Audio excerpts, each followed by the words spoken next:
5ই August. 5ই August. জেগে ওঠার ডাক।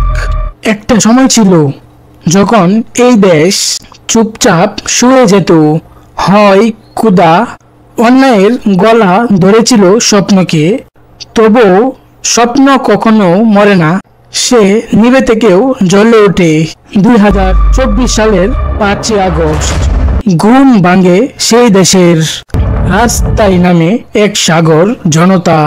বাংলাদেশ জেগে উঠেছে নতুন বাংলাদেশের আকাঙ্ক্ষা।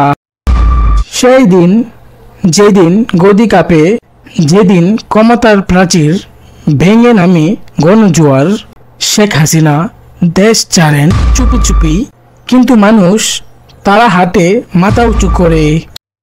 তারা বলেছিল এই দেশ কারো জমিদারি না, এই দেশ জনগণের।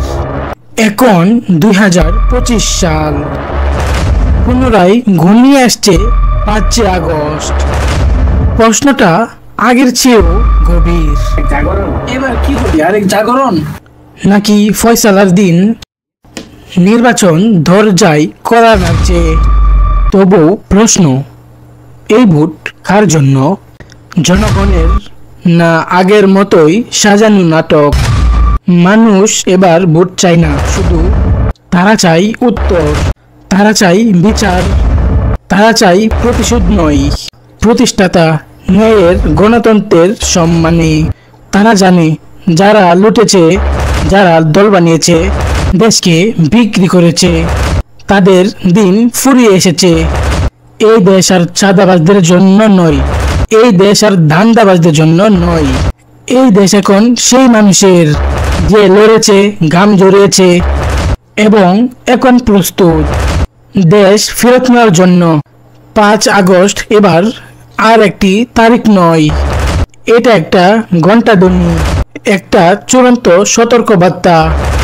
স্বৈরাচারীদের জন্য, দুর্নীতি রাজপুত্রীদের জন্য, তেলবাজ মৃত্যুকদের জন্য। এবার আর তারা থামবে না, তারা ফিরিয়ে আনবে যা তাদের, কোনো অনুরোধে নয়, দাবি করে। তুমি কি প্রস্তুত? কারণ এবার গণতন্ত্র আর দেওয়ার বিষয় না, এবার এটা নেওয়ার সময়। যদি নির্বাচন হয় সত্যিকারের, বিজয় হবে দেশের। আর যদি হয় আরেকটি প্রহসন, তাহলে 5 আগস্ট হয়ে যাবে ইতিহাসের সবচেয়ে বড় জবাব। 5 আগস্ট শুধু শুরুর নাম নয়, এটা বিজয়ের প্রতিজ্ঞা, বিজয়ের প্রতিজ্ঞা।